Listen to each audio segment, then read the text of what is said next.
Hello students. आज अंतरा से जो फिफ्थ चैप्टर है ज्योतिबा फुले, आज उन्हीं के जो प्रश्न उत्तर हैं उन पर हम चर्चा करेंगे। पहला प्रश्न है, ज्योतिबा फुले का नाम समाज सुधारकों की सूची में शुमार क्यों नहीं किया गया? तो इसका आंसर है, ज्योतिबा फुले का नाम समाज सुधारकों की सूची में इसलिए शामिल नहीं किया गया क्योंकि वे पूंजीपतियों के समर्थक नहीं थे और उन्होंने समाज की रूढ़िवादिता का खंडन किया।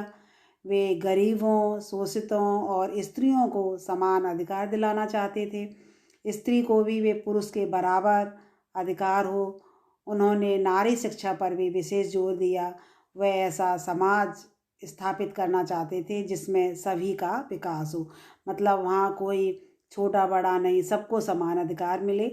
तो और जो सूची थी वो भी उन पूंजीपतियों और जो धनाढ्य वर्ग थे उन्हीं के द्वारा वो सूची बनाई गई थी। तो इसी कारण उनका जो नाम था उस सूची में शामिल नहीं किया गया। सेकंड प्रश्न है, शोषण व्यवस्था ने क्या क्या षड्यंत्र रचे और क्यों रचे? तो पूंजीपतियों ने गरीबों का शोषण किया, स्त्रियों को शिक्षा से दूर करके उनको समान अधिकार न देकर उनका भी शोषण हुआ। इस तरह धनाढ्य वर्ग पूंजीपति अपना आधिपत्य स्थापित करना चाहते थे। इसी कारण जो शोषण व्यवस्था थी उसमें इस तरह के षड्यंत्र रचे गए थे। प्रश्न नंबर 3 है, ज्योतिबा फुले द्वारा प्रतिपादित आदर्श परिवार क्या आपके विचारों के आदर्श परिवार से मेल खाता है? पक्ष विपक्ष में उत्तर दीजिए। तो इसका आंसर है, ज्योतिबा फुले के अनुसार जिस परिवार में पिता बौद्ध, माता ईसाई, पुत्री मुसलमान और पुत्र सत्यधर्मी हो वह परिवार एक आदर्श परिवार है। परंतु ऐसा कहकर वह सभी धर्मों का सार ग्रहण करने का संदेश देते हैं। इसका यही अर्थ है कि हमें सभी धर्मों का समान रूप से आदर व सम्मान करना चाहिए, किंतु उसके लिए किसी धर्म को अपनाना आवश्यक नहीं है। हाँ, हम सभी धर्मों का अध्ययन करके उनसे प्रेरणा अवश्य ले सकते हैं, लेकिन जैसे कि एक परिवार में अगर सभी व्यक्ति अलग अलग धर्मों को मानते हैं तो वहाँ विद्रोह भी पैदा हो सकता है। तो ऐसा तो संभव बिल्कुल भी नहीं है, लेकिन उनका जो कहने का जो उद्देश्य था वो यही है कि सभी धर्मों का जो आदर और सम्मान करना चाहिए, किसी को भी छोटा नहीं समझना चाहिए। प्रश्न नंबर 4, स्त्री समानता को प्रतिष्ठित करने के लिए ज्योतिबा फुले के अनुसार क्या क्या होना चाहिए? स्त्री समानता को प्रतिष्ठित करने के लिए ज्योतिबा फुले ने नई विवाह विधि की रचना की। संपूर्ण विवाह विधि से उन्होंने पंडित जी का जो स्थान था वो भी हटा दिया और उन्होंने नए मंगलाष्टक विवाह के मौके पर पढ़े जाने वाले मंत्र तैयार किए। वे चाहते थे कि विवाह विधि में पुरुष प्रधान संस्कृति के समर्थक व स्त्री की गुलामगिरी सिद्ध करने वाले जितने मंत्र हैं वे सारे निकाल दिए जाएं। उनके स्थान पर ऐसे मंत्र हों जिन्हें वर वधू सरलता से समझ सके। और ज्योतिबा ने जिन मंगलाष्टकों की रचना की उनमें वर वधू से कहती है कि हम स्त्रियों को तो स्वतंत्रता का अनुभव नहीं है, आज तुम इस बात की शपथ लो कि हमें ये अधिकार दोगे।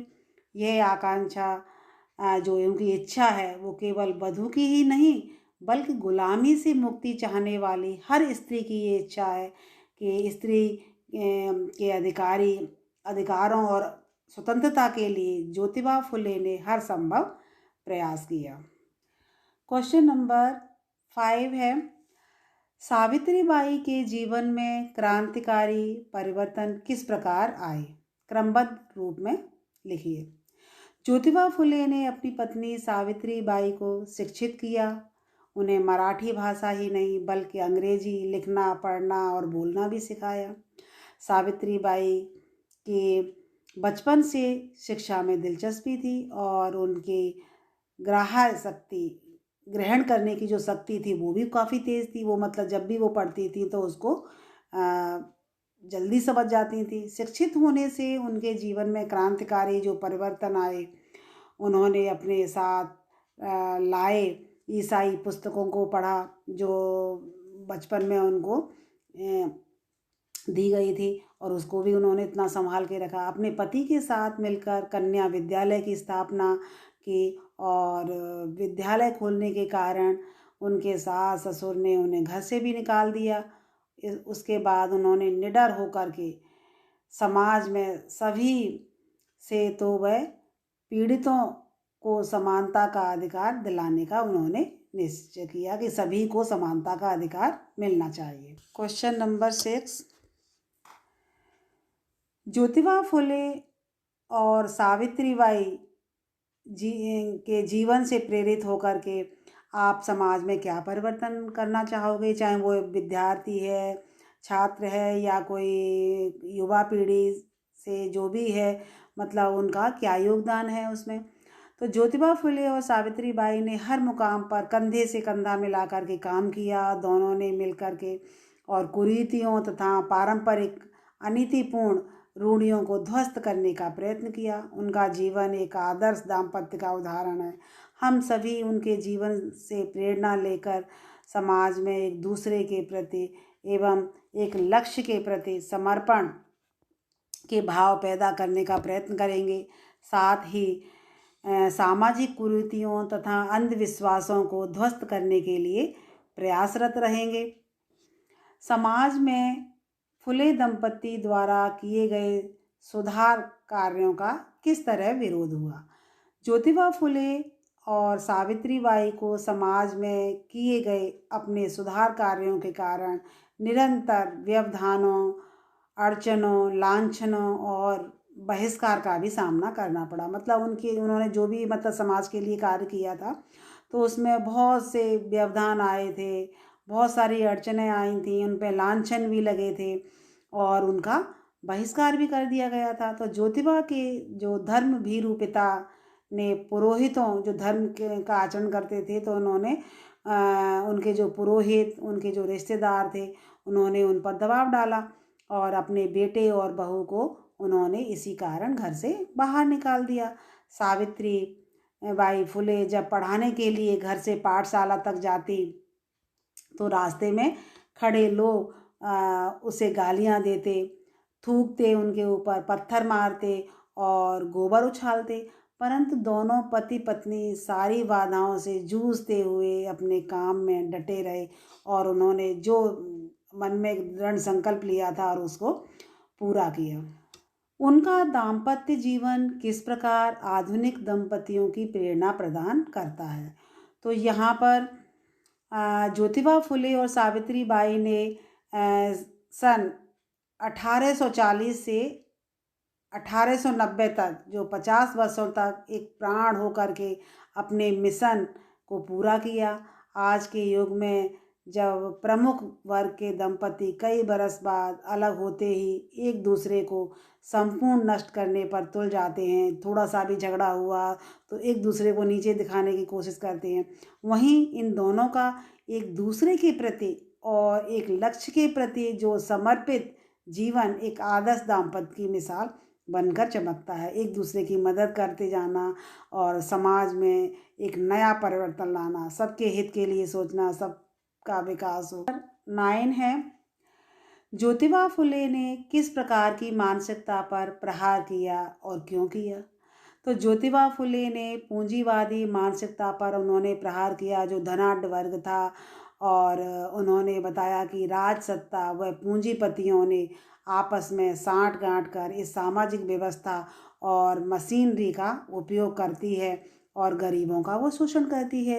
यहाँ तक कि स्त्रियों के लिए भी कहा कि स्त्रियों को भी समान अधिकार नहीं दिया जाता है, उनको भी आगे आना चाहिए। प्रश्न नंबर 10, निम्नलिखित पंक्तियों का आशय स्पष्ट कीजिए। का सच का सवेरा होते ही वेद डूब गए, विद्या शूद्रों के घर चली गई और भूदेव ब्राह्मण शर्मा गए।